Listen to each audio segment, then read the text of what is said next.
ฝ่าบาทได้เวลาเสวยแล้วพะยะค่ะพวกเขาว่าเราทำงานช้าเกินไป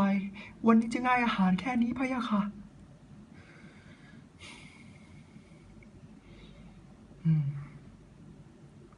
เพราะบุญคุณของหยุนเซียนผู้คุมจึงดีกับพวกเราวันนี้อยู่เป็นเช่นนี้ก็เพราะเยเซียนสั่งมาเพื่อบีบบังคับให้หยุนเซียนเอ่ยปากขอกลับไป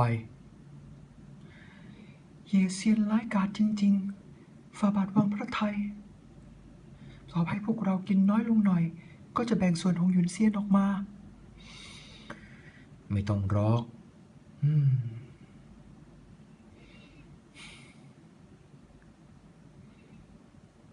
ลีซานนั่งเถอะฝ่าบาทมิก้าไม่ต้องกลัวข้าสั่งให้นั่งก็นั่งพะยะค่ะ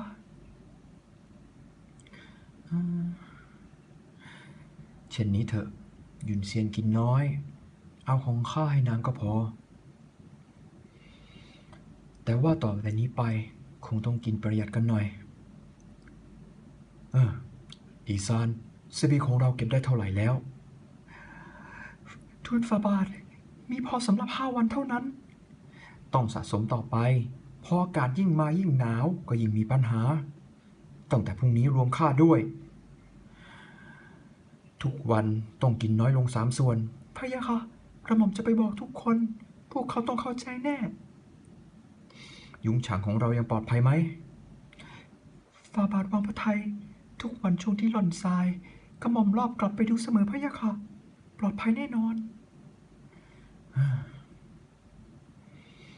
ตอนนี้หยุนเสียนอยู่ที่นี่ลดปัญหาไปได้หน่อยนึงข้าคิดว่าเยเซียนไม่น่าอดทนได้นานกว่าเกิน1 เดือนถึงเวลานั้นไม่ว่าเสบียงจะพอไหมก็ต้องหนีฝ่าบาทอาวุธเตรียมพร้อมแล้วถึงเวลาต้องตายที่นี่ครึ่งหนึ่งคนที่เหลือก็ต้องหนีกลับเมืองหลวงให้ได้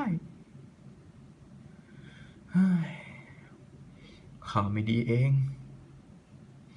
ข้าเป็นคนทำร้ายพวกเจ้าฝ่าบาทอย่าทรงคิดเช่นนี้โบราณว่าแพ้ชนะเป็นเรื่องธรรมดาสำคัญที่สุดตอนนี้คือต้องรักษาพระวรกายเพราะยามหนีต้องใช้พลังกำลังกระหม่อมเชื่อว่าฝ่าบาทต้องนำพวกเราหนีกลับไปได้แน่ๆ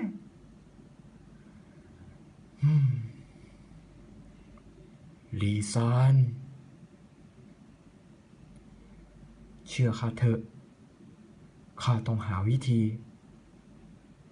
พาพวกเจ้ากลับไปให้ได้